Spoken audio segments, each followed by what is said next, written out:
Bonjour mes amis, alors je vais revenir sur un sujet, on va dire assez complémentaire des sujets que j'ai évoqués ces 2 dernières semaines. Alors en ce qui concerne la politique étrangère des États-Unis au Moyen-Orient et puis les relations Israël-États-Unis. Mais là je vais parler d'un thème, on va dire un petit peu en complément, hein, je dirais pas en retrait mais en complément, en fond. C'est l'antisémitisme et l'antisionisme aux États-Unis. Alors, je ne vais pas vous faire un historique de l'antisémitisme aux États-Unis parce que c'est pas le but de cette vidéo, bien entendu. Mais je vais vous donner quelques éléments qui montrent encore une fois l'ambiguïté, je dirais, des élites américaines et peut-être même un peu du peuple américain. Allez, moi qui aime faire la différence entre le peuple et les élites, en disant que les élites sont corrompues, etc., mais que le peuple est bon en général, il y a quand même sur ce thème-là des choses à redire. Bon, alors, par exemple, pendant les années 20-30, on ne va pas remonter trop loin, mais disons dans cette période-là, les étudiants juifs ne pouvaient pas aller dans ce qu'on appelle les Ivy League, c'est-à-dire les écoles prestigieuses comme Harvard, Yale, etc. C'était réservé à l'élite WASP, hein, les White Anglo-Saxons protestants, et voilà, donc pas de juifs, et donc les juifs ont été obligés, entre guillemets, soit d'aller dans les écoles, dans les universités publiques, par exemple City University of New York, ou alors de constituer leurs propres universités. Alors, notamment Brandeis, qui est dans le Massachusetts, est à l'origine d'une université pour les juifs, qui ne pouvaient pas aller dans les universités prestigieuses de la côte Est. Bon, ça c'est le premier point. D'ailleurs, si ça vous intéresse ce thème, il y a un film qui s'appelle en anglais School Ties, les liens de l'école, ou alors a tie, ça peut être aussi une cravate. Bon. Ça s'appelle La Différence. C'est un film avec Brendan Fraser et ça parle de l'antisémitisme justement dans une école privée prestigieuse dans le nord-est des États-Unis. Donc si ça vous dit, si vous êtes intéressé par le thème, vous verrez, il y a des jeunes acteurs prometteurs dans ce film qui date des années, je ne me rappelle plus, 80, 90, peu importe, mais c'est un très bon film. Et ça montre en fait cet antisémitisme de classe des élites américaines. Alors ensuite, quand on remonte un petit peu plus dans le temps, on va parler de la guerre très vite, ou un petit peu avant la guerre. Par exemple, les autorités américaines ont refusé les réfugiés juifs, principalement des juifs allemands, qui étaient dans le paquebot Saint-Louis. Il y a un très bon film aussi là-dessus, qui devaient débarquer à Cuba pour aller ensuite aux États-Unis. On leur a refusé leur visa, on les a refusés à Cuba, il y a eu des changements politiques là-bas, et ils ont été ramenés en Europe, et malheureusement beaucoup d'entre eux ont péri dans les camps. Voilà, donc ils n'ont jamais été accueillis par les Américains. Il y en avait à peu près 1 millier, et ils ont pratiquement tous disparu dans les camps de concentration, malheureusement. Donc voilà encore une politique américaine ambiguë. Pour être gentil, hein, parce que c'était carrément dégueulasse quand on y pense. Bon, ensuite, pendant la guerre, il y a le Roosevelt, le président américain, qui a refusé qu'on bombarde les camps de concentration, surtout en 44-45, on savait ce que c'était, hein, il n'y avait plus d'ambiguïté, et aussi les lignes de chemin de fer qui menaient à ces camps de concentration. Il estimait qu'on ne devait pas dérouter des moyens militaires pour des objectifs qui n'étaient pas stratégiques. C'est carrément ce qu'ils ont expliqué aux autorités juives américaines qui essayaient justement d'influencer le gouvernement américain pour effectuer ce genre de bombardement. Et aussi, évidemment, pas d'accueil de réfugiés juifs pendant la Deuxième Guerre mondiale, ou très peu. Et troisième élément à charge, on va dire, c'est que Roosevelt a toujours voulu refuser qu'on pense que sa guerre était une guerre pour les juifs.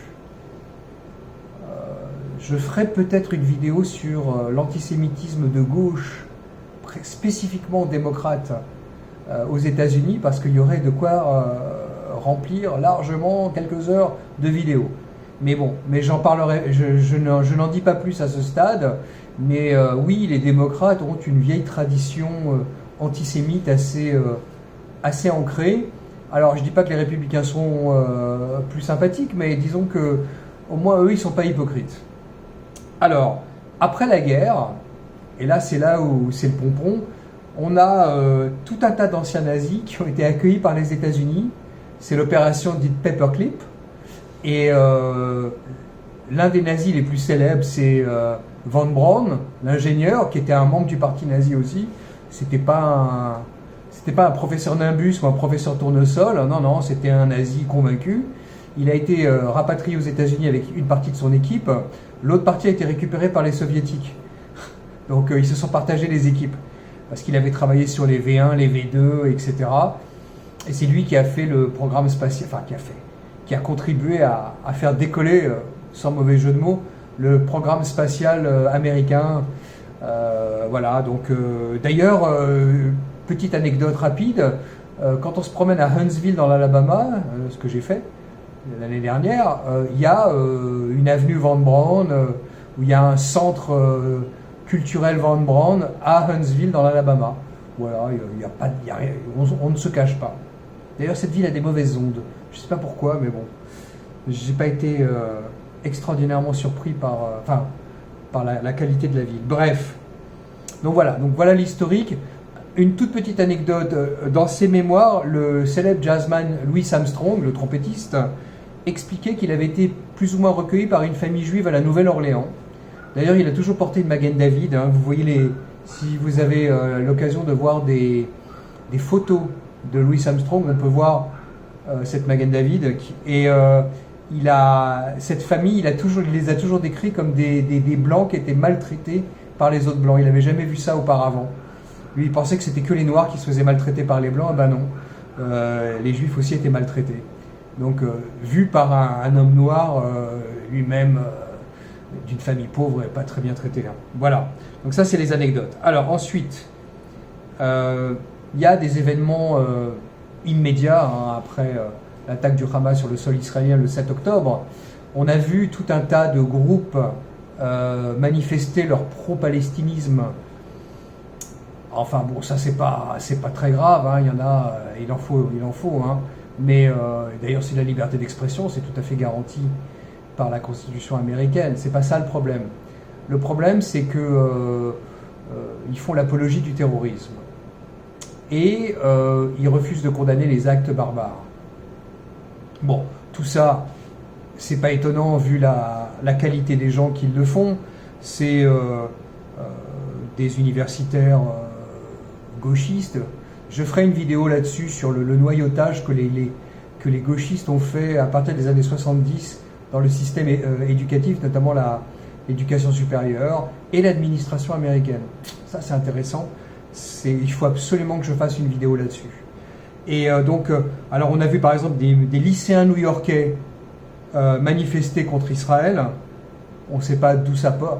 À mon avis, ça ne sort pas du cerveau d'un gamin de 15-16 ans, tout comme ça. Il y a un travail de préparation derrière, par les profs notamment. Pareil pour les étudiants en université. Bon, les médias y contribuent aussi, bien sûr, mais bon, il n'y a pas que. Ensuite, par exemple, une université en Californie qui donne des points supplémentaires aux étudiants qui manifestent contre Israël. Alors, je vais vous donner le nom de l'université, c'est UC Berkeley, voilà, qui est le siège du gauchisme américain depuis les années 60. Mais qui est une bonne fac d'ailleurs dans d'autres matières, mais en sociologie, dans toutes ces matières molles, c'est une catastrophe. Et dernier petit chiffre intéressant, un petit sondage qui a été fait récemment, 58% des musulmans justifient les actes du Hamas. Les musulmans aux États-Unis. Voilà, 58% des musulmans justifient ce que le Hamas a fait en Israël le 7 octobre 2023. Voilà, je vous laisse avec ce chiffre, avec ce sondage, et je vous souhaite une bonne semaine. Et n'oubliez pas, faites circuler, likez, voilà. appréciez mon travail. Je vous en remercie par avance. À bientôt.